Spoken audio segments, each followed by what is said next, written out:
Hello everyone, स्वागत है आपका हमारे यूट्यूब चैनल में। आज हम जानने वाले हैं कोल इंडिया लिमिटेड से निकलने वाली वैकेंसी जो कि अ, जो कि मैनेजमेंट ट्रेनी का बहाली है, रिक्रूटमेंट ऑफ मैनेजमेंट ट्रेनिंग। इसके बारे में हम आज बात करेंगे। देखिए आपके सामने तो ये वैकेंसी का जो रिक्वायरमेंट ऑफ मैनेजमेंट ट्रेनी का वैकेंसी है, एडवर्टाइजमेंट नंबर 3/2026 है, ठीक है। ये जो वैकेंसी है, ये आपको पता ही है कि कोल इंडिया भारत के महारत्न में शामिल है, ठीक है। तो जैसा कि यहाँ पर आपको मैं थोड़ा-सा पढ़ के बताता हूँ, उसके बाद में डिटेल में बात करेंगे इसके बारे में। देखिए, कोल इंडिया लिमिटेड सीआईएल, ठीक है? शॉर्ट में इसे सीआईएल कहते हैं। ये शेड्यूल, ये महारत्न, इसे महारत्न कहा जाता है, ठीक है? महारत्न पब्लिक सेक्टर, ये पब्लिक सेक्टर है, ठीक है? और अंडरटेकिंग इंडियन गवर्नमेंट जो मिनिस्ट्री ऑफ कोल के अंतर्गत आती है, ठीक है? और आगे क्या लिखा हुआ है देखिए, इज द देखिए कोल इसका जो हेडक्वार्टर है ये कोलकाता में है, ठीक है? हेडक्वार्टर इसका कहाँ पर स्थित है? कोल इंडिया का कोलकाता में स्थित है और is the single largest coal producing company in the world. Bharat में जो है पूरे विश्व में अकेला ऐसा है जो भारत से 75% कोयला का उत्पादन देती है, ठीक है? It is one of the largest corporate employees of the country with man power of 2.12 lakhs approximately. मतलब ये एक ऐसा कंपनी है, मतलब ऐसा संस्था है कह सकते हैं, जिसमें से सबसे ज़्यादा एम्प्लॉयी यहाँ पर है, मतलब 2,12,000 यहाँ पर एम्प्लॉयी है, ठीक है? तो इससे बहाली निकली हुई है, इससे भर्ती निकली हुई है। तो जो लोग योग्य हैं वो होंगे, वो लोग ज़रूर इसे फ़िल अप करिएगा। मैं आगे पढ़ के आप लोगों को बताता हूँ। इसके पहले आप हमारे चैनल में आए हैं तो लाइक, शेयर, सब्सक्राइब ज़रूर कीजिएगा, ठीक है? सबसे पहले तो आप लोग लाइक, शेयर, सब्सक्राइब कर दीजिए, ठीक है? ताकि मैं आपके लिए इसी प्रकार से अपडेट नया-नया लाते रहूँ, ठीक है? चलिए हम आगे बढ़ते हैं और जानते हैं इसके बारे में, थोड़ा-सा और पढ़ लेते हैं, ठीक है? देखिए सीआईएल मतलब Coal India Limited is committed to play major role in achievement the nation energy. मतलब भारत को एक ऊर्जा में एक ऊर्जा प्राप्त प्रदान करने में इनका एक बहुत बड़ा योगदान है, ठीक है? It is now committed to diversity and expand to the other verticals under coal to chemicals, ठीक है? बिज़नेस स्ट्रेटजी, ठीक है? देखिए हम आगे बात करते हैं। ये जो इसका जो बहाली है, ये जो इसका प्रक्रिया है, ये ऑनलाइन प्रक्रिया है, ठीक है?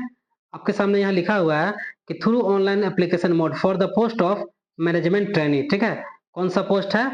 मैनेजमेंट ट्रेनी का पोस्ट है, ठीक है यहाँ पर, ठीक है? अब आइए इसका कुछ इम्पोर्टेंट जो है, इसके डेट के बारे में बात करते हैं।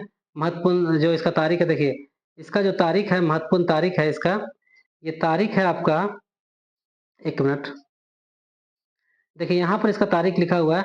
देखिए opening date of online registration, देखिए इसका जो रजिस्ट्रेशन का डेट है वो 12 तारीख, मतलब आज ही के 12 तारीख से स्टार्ट हो गई है और इसका लास्ट डेट है जो आपका 11 जून को शाम 6 बजे तक इसका लास्ट डेट है, ठीक है? अप्लाई करने का, ठीक है? चलिए, तो ये रहा इसका इम्पोर्टेंट, इसका जो तारीख है इसे आप लोग देख लीजिएगा। महत्वपूर्ण तारीख है ये, कब अप्लाई करना है, मतलब 12 तारीख से अप्लाई होगा और 6-11 जून तक, 12 मई से स्टार्ट है और 11 जून तक इसका अंतिम तिथि है, ठीक है? चलिए, हम आगे बढ़ते हैं। देखिए आगे यहाँ पर एक पॉइंट और लिखा हुआ है कि the date of computer based test will be, देखिए सीबीटी मोड में एग्जाम होगा और इसका जो एडमिट कार्ड होगा वो एडमिट कार्ड जो है थ्रू इंडिविजुअल लॉगिन के माध्यम से, पोर्टल के माध्यम से आप लोग इसका जो है आप लोग डाउनलोड कर सकिएगा, ठीक है? आइए इसका हम कुछ क्वालिफिकेशन क्राइटेरिया क्या है उस पर बात कर लेते हैं, ठीक है? देखिए इसका ये वेबसाइट है, इस पर आप लोग जा करके कैरियर विद सीआईएल देखिएगा, वहाँ पर टैब होगा, उस पर आप लोग क्लिक करके इसके बारे में जानकारी आप लोग ले सकते हैं, ठीक है? आप लोग इसका जो है पीडीएफ डाउनलोड कर लीजिए और आप लोग इसे अच्छे से रीड कर लीजिए ताकि आप लोग को समझने में ज़्यादा आसानी आए, ठीक है? चलिए मैं थोड़ा-सा आपको बता देता हूँ आगे, इसका क्वालिफिकेशन का योग्यता क्या है, ठीक है? देखिए सिविल, देखिए पोस्ट का नाम है पोस्ट कोड 11 सिविल, पहला सिविल है। इसका जो क्वालिफिकेशन है, मिनिमम क्वालिफिकेशन है वो degree in the relevant branch of engineering with ये मिनिमम ऑफ 60% मार्क्स, ठीक है? अगला है इलेक्ट्रिकल है, इलेक्ट्रिकल के लिए डिग्री चाहिए, ब्रांच ऑफ इसमें भी 60% चाहिए आपका डिग्री, ठीक है? और मैकेनिकल के लिए भी 60% डिग्री चाहिए, ठीक है? 60% में आपका बीटेक का डिग्री होना चाहिए, ठीक है? चलिए आगे क्या है सिस्टम, देखिए क्या है सिस्टम, सिस्टम के लिए क्या है qualification, recognised first class degree in BE, BTech, BSc engineering in computer science, computer engineering, IT और any first class degree in MCA, ठीक है? और ये जो 2 गो पोस्ट है जो सिविल, इसके लिए डिग्री चाहिए, ठीक है? और यहाँ पर लिख दिया है बीटेक चाहिए, ठीक है? चलिए, आगे आते हैं, अगला पोस्ट है ईएनटी। ईएनटी के लिए क्या चाहिए? BE, BTech, BSc engineering in relevant branch of जो ब्रांच है और इंजीनियरिंग विद मिनिमम 60%। और अगला पोस्ट है जियोलॉजी का, ठीक है? ये जियोलॉजी में क्या मांग रहा है? देखिए, एमएससी या एमटेक होना चाहिए आपका जियोलॉजी में, और अप्लाइड जियोग्राफी जियोलॉजी और जियोफिजिक्स और applied geophysics with minimum 60% marks के साथ, ठीक है?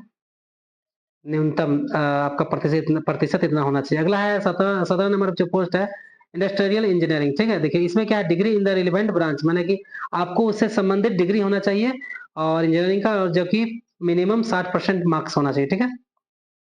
अगला है राजभाषा हिंदी। तो इसमें क्या है? आपका MA in Hindi with minimum 60% marks. इसमें एमए मांग रहा है हिंदी में और 60% मिनिमम होना चाहिए। एंड एक मिनट, और क्या लिखा हुआ है? And graduation with Hindi and English as main subject with 50% marks marks के साथ आपका हिंदी भी ग्रेजुएशन होना चाहिए, इसमें हिंदी और इंग्लिश मेन विषय में होना चाहिए, ठीक है? चलिए, अगला है कंपनी सेक्रेटरी। अगला जो पोस्ट है कंपनी सेक्रेटरी का पोस्ट है। इसमें क्या है? ग्रेजुएट इन एनी डिसिप्लिन, मतलब किसी भी आपका कोई भी डिसिप्लिन से, कोई भी फैकल्टी से ग्रेजुएशन होना चाहिए आपका, एक रिकॉग्नाइज्ड यूनिवर्सिटी से होना चाहिए, और institute having required company secretary qualification with associate fellow membership of ICF ICSI, ठीक है? Preference would be given to the those candidate who have work in the listed company. अगर आपके पास कोई एक्सपीरियंस है, लिस्टेड कंपनी में आप काम कर चुके हैं, तो आपको प्रेफरेंस दिया जाएगा, ठीक है? अब आगे देख लेते हैं, एक आगे नोट क्या लिखा हुआ है कि BE, BTech, BSc engineering, MCA, MSc, MTech must be from university से होना चाहिए, और मान्यता प्राप्त यूनिवर्सिटी से होना चाहिए, ठीक है? Degree obtain through online correspondence और पार्ट टाइम कोर्स और ओपन एंड डिस्टेंस लर्निंग और DL in non technical discipline in Hindi, ठीक है? Also recognised for mode of recruitment of MT direct recruitment, ठीक है? चलिए, ठीक है, आप लोग इसे देख लीजिएगा। अब देखिए, इसमें अब आगे लिखा हुआ है कि मतलब जो आपका जो सर्टिफिकेट है वो विदाउट फेल होना चाहिए, ठीक है? अटैच्ड विदाउट फेल, ठीक है? सीजीपीए से आप, और एक पॉइंट और छूट गया, यहाँ पर थोड़ा देख लो आप लोगों के लिए। जो सी नंबर पॉइंट है, क्या the minimum qualifying marks of general U R OBC economic EWS category candidate and are 60%। देखिए, ओबीसी जनरल ईडब्ल्यूएस के लिए 60% होना चाहिए, ठीक है? और वहीं SC ST and person with bench mark, मतलब जो विकलांग है उनके लिए 55% इन केस ऑफ 55% उन्हें छूट दिया जाएगा ग्रेजुएशन में, 55% उनके लिए चाहिए, ठीक है? और without percentage certificate issued university institute should be attached with without fail, मतलब फेल के बिना, विदाउट फेल होना चाहिए, फेल नहीं होना चाहिए, ठीक है? चलिए, आगे देख लेते हैं थोड़ा अपेयरिंग कैंडिडेट के बारे में। Candidate who are currently studying in final year, final semester में अगर वो पढ़ रहा है कोई कैंडिडेट, ईयर और ट्राई सेमेस्टर में एकेडमिक ईयर 25-26 में, of minimum required qualification are eligible to apply, वो भी अप्लाई कर सकते हैं, ठीक है? अगर उसका रिजल्ट 31/8/2026 तक आ जाता है तो, ठीक है? चलिए, अब आगे देख लेते हैं। एलिजिबल ब्रांच है, इसे आप लोग देख लीजिएगा। सिविल के लिए सिविल इंजीनियरिंग होना चाहिए, इलेक्ट्रिकल के लिए इलेक्ट्रिकल इंजीनियर होना चाहिए, और मैकेनिकल के लिए मैकेनिकल इंजीनियर होना चाहिए, ठीक है? और इलेक्ट्रॉनिक्स एंड टेलीकम्युनिकेशन के लिए electronics and telecommunication, electronics and communication electronics, ये रिलेवेंट होना चाहिए, ठीक है?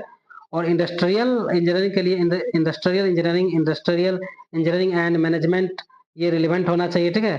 चलिए, आगे और देख लेते हैं कुछ वैकेंसी के बारे में, थोड़ा सा डाटा कि वैकेंसी कितना है। देखिए, इसमें लगभग 600 से प्लस वैकेंसी है, ठीक है? देखिए, 660 से प्लस वैकेंसी है, ठीक है? अब देख लेते हैं थोड़ा सा इसमें क्या है, कितना वैकेंसी विवरण है, थोड़ा सा देख लेते हैं हाईलाइट में।